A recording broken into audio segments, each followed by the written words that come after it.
Hi, I'm Maria. Hey there, I'm Scott. Hey, I'm Erin.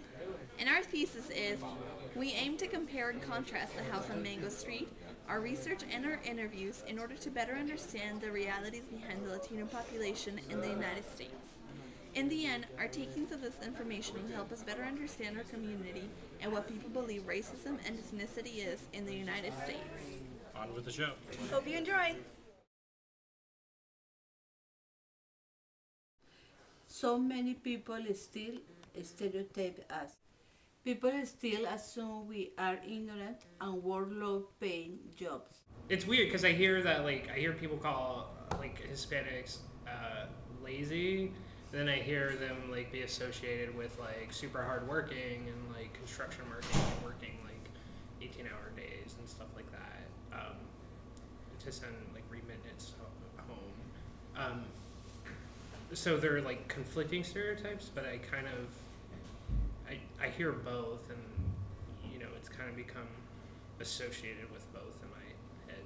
Ones that apply to Speedy Gonzalez, I guess, laziness. But that's maybe the only one I can think of. They all hang around 7-Eleven waiting to get jobs.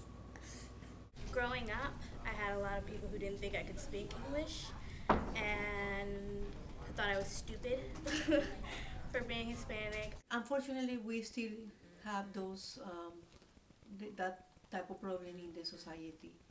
Is the stereotype. We do it to other races, so we do it to other groups. So they see us also as a stereotype. For example, I am from Colombia, and when I travel back, I have people ask me, did you bring drugs? Not every Colombian use drugs, or Colombia should not be known only for drugs, should be known for the richness of the fauna, flora, great coffee, emeralds, etc. And they think that all Spanish are living in poverty. In our country, we don't have, people could hear the American dream. That's the dream of every country. Every person dreams to have a house, so things like that. I don't know, piling a bunch in a car or whatever. Okay. That's the only stereotype I know. There's definitely stereotypes, but I guess that's understandable. Every country would be, or every citizen from a specific country has certain stereotypes. So, of course, for instance, if I go to a restaurant, some people might think, oh, she might be from Mexico, just because they've been exposed mostly to Mexican culture, and because I look the way I look, they might think I'm from Mexico. But I don't really have anything against them. But I mean, if they ask me, I tell them where I'm from.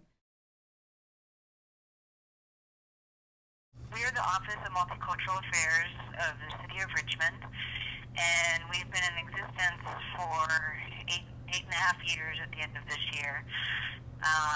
And we first were the Hispanic Liaison Office until July 1st of 2012, and then have transitioned to being the Office of Multicultural Affairs.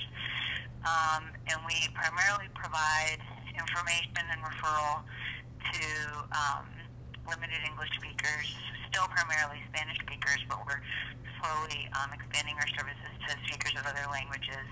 And we also do interpreting and translation for city departments. And we also have other programs like outreach through radio and newspapers for educational purposes. We have our yearly festival. We have the Imagine Festival. We have a free tax site that we coordinate during tax season. And so we have several other programs that we do throughout the year. Our vision is that Richmond is a welcoming community that celebrates its multiculturalism and offers equitable opportunities and access to services for all. But at the core of that is the welcoming community piece. So my office is working to make sure that that Richmond is welcoming and whether that's, making sure access to services is happening to people that are new to Richmond, new to the country, or that we have, diversity in all its aspects represented in a variety of ways. There's several elements to. I think of food.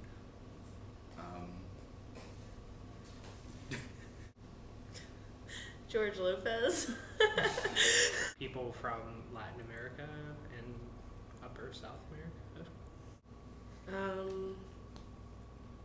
Tacos.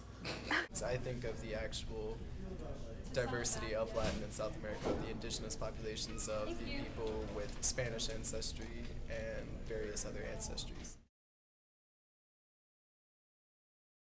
I prefer Hispanic, but I mean, if you call me Latino, I'm not gonna be offended. I don't really care.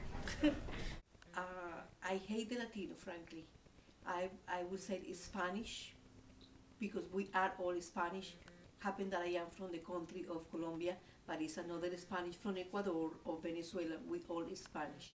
I think it depends partially on where in the country you are, as to what is used preferably. It also depends on if you give a political connotation to the words or not.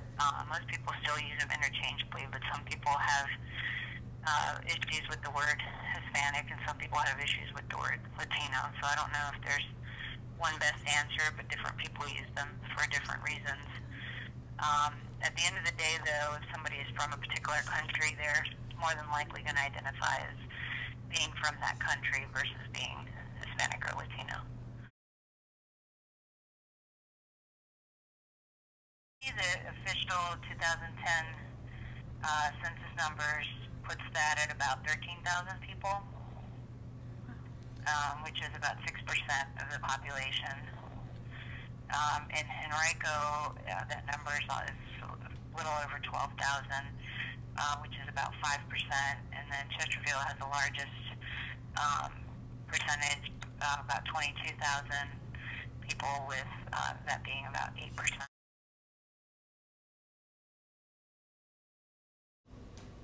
I feel like most are from Mexico.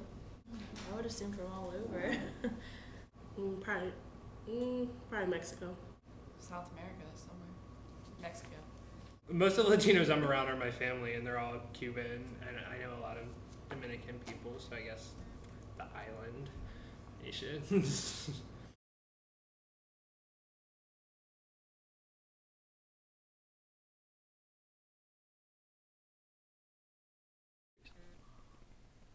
Just to get an idea of who is out there and learn more from everyone, and who knows, take some of the best ideas or the best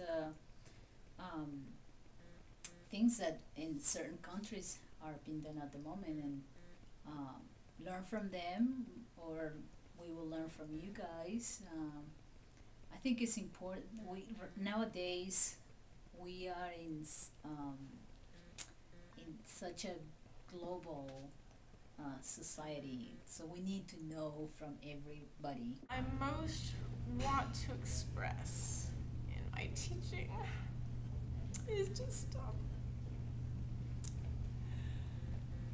how important it is to be passionate about something in one's life. To get engaged and volunteer, whether it's with our office, we work with all kinds of volunteers and varying levels and varying levels of commitment. So whether it's our office or any other organization that works with newcomers to the country, I think it's definitely a two-way street when students get out there in the community that they're a part of and volunteer. The students would help the organization, and then the students will also, learn a lot. And we've had some students' lives be transformed by the work that they've done with us in volunteering. You are in one of the most diverse schools. You have to embrace it. There's no other option.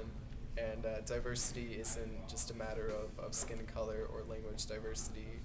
people are even diverse in where they come from originally, and just always keep an open mind and really truly question what diversity is, but no matter what, you need to embrace it. Yes, diversity, that embrace diversity, that embrace people from other countries. We can learn from each other. I think that if we concentrate in the common ground instead of concentrate on the difference, should be no problems, no wars in the world.